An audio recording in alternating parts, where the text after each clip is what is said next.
जय जगत गुरु जय भारत। परमपिता परमेश्वर सतगुरु रामपाल जी भगवान के चरण कमल में दास का अनंत कोटि दंडवत प्रणाम। सात संगत से जुड़े हुए सभी भाई बहनों को दास की तरफ से प्यार भरा सत्साहे। संग समाधान के एपिसोड नंबर 4 में आप सभी का हृदय से स्वागत है। आज हमारा विषय चरणा अमृत व प्रसाद को ग्रहण करने की उत्तम विधि को लेकर है। तो चलिए शुरू करते हैं संग का समाधान।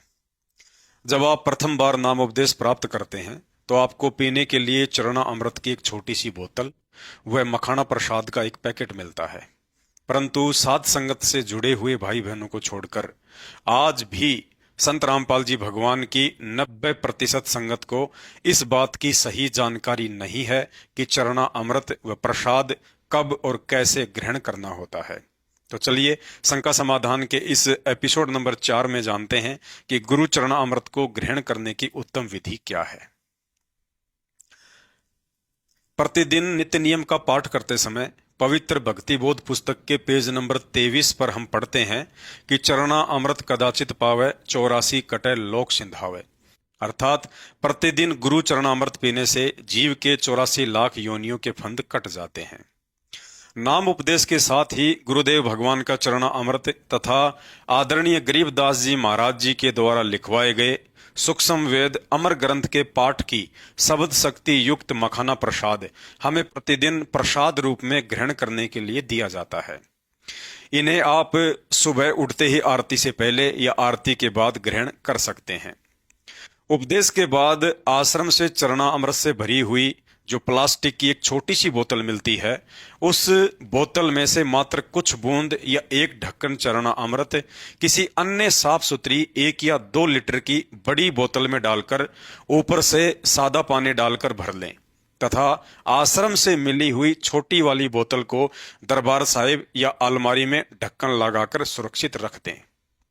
अब रोजाना उठते ही सर्वप्रथम गुरुदेव भगवान को अष्टांग दंडवत प्रणाम करें।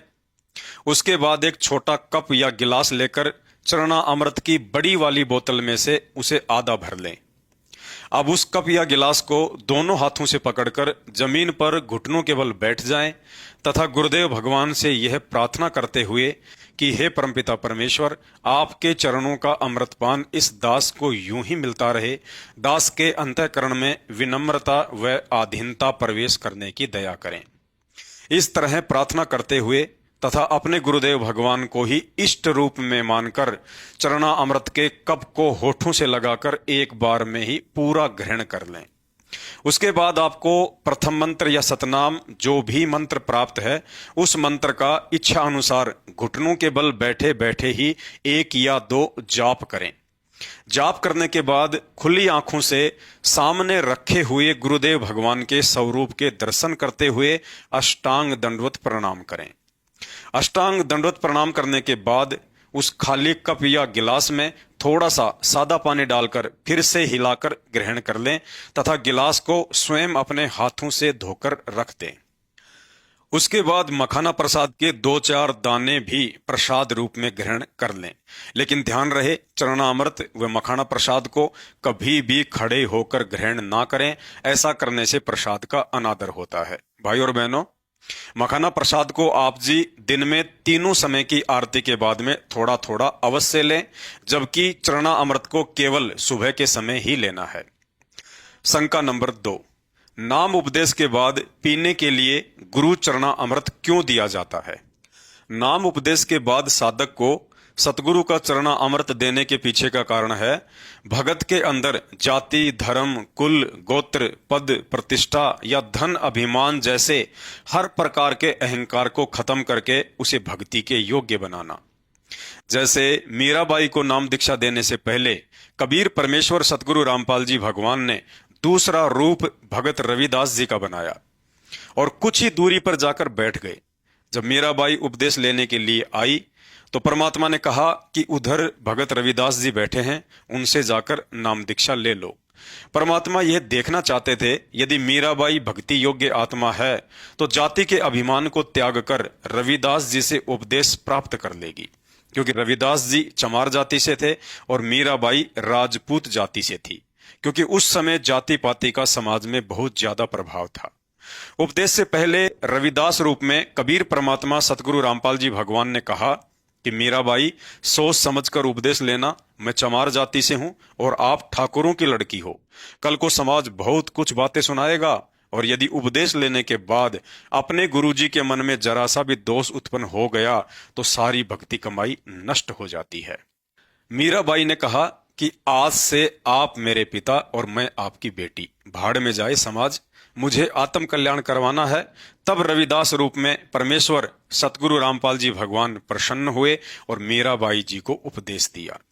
ठीक इसी तरह भगत के अंदर से जात पात, धर्म, कुल, गोत्र, पद प्रतिष्ठा व धन अभिमान आदि के अहंकार को समाप्त करने व भगत की अपने गुरुजी के प्रति सच्ची श्रद्धा चेक करने के लिए नाम उपदेश के बाद गुरुदेव भगवान के चरणों के ऊपर से जल डालकर उसे एक बोतल में बंद करके भगत को प्रतिदिन पीने के लिए दिया जाता है। यदि भगत भक्ति अधिकारी जीव होगा तो उस जल को अमृत समझकर रोजाना ग्रहण करके अपने आत्म कल्याण की तरफ आगे बढ़ेगा। अन्यथा मन में यह दोष पैदा करके भक्ति से दूर हो जाएगा कि मैं तो जाति से ब्राह्मण या बनिया हूं और गुरुजी तो जाट जाति से हैं और मैं सर्वश्रेष्ठ जाति से होकर भला एक जाट संत के चरणों का जल कैसे पी सकता हूं।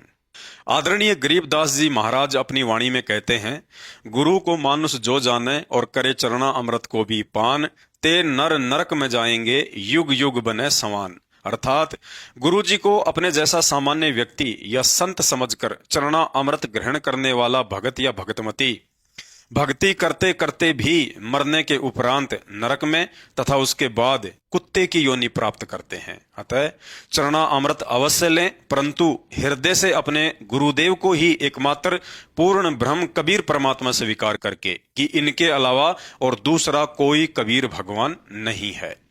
शंका नंबर 14, गुरुदेव भगवान का चरणा अमृत और मखाना प्रसाद किसी अन्य अनुपदेशी व्यक्ति को भी दिया जा सकता है या नहीं? गुरुदेव भगवान के आदेश अनुसार प्रसाद और चरणामृत केवल उपदेशी भगत भाई बहन ही ग्रहण कर सकते हैं। अनुपदेशी को प्रसाद व चरणा अमृत नहीं देना है। एक समय की बात है, एक उपदेशी बहन ने अपने पड़ोसी के बच्चे को प्रसाद दे दिया। कुछ ही देर बाद बच्चा बेहोश होकर गिर गया, परंतु 10 मिनट के बाद पुनः होश में आ गया। आसपास के सभी लोग उस बहन को बुरा भला कहने लगे और साथ में गुरुदेव भगवान की भी निंदा करने लगे। कुछ दिनों बाद आश्रम में जाकर बहन ने गुरुदेव भगवान को ये सारी घटना बताई तो गुरुदेव ने समझाया कि बेटा, इस प्रसाद में परमात्मा की अखंड वाणियों से शब्द शक्ति प्रकट हो जाती है। जिस बच्चे को आपने ये प्रसाद खिलाया था उसमें पहले से ही कोई प्रेत आत्मा विद्यमान थी।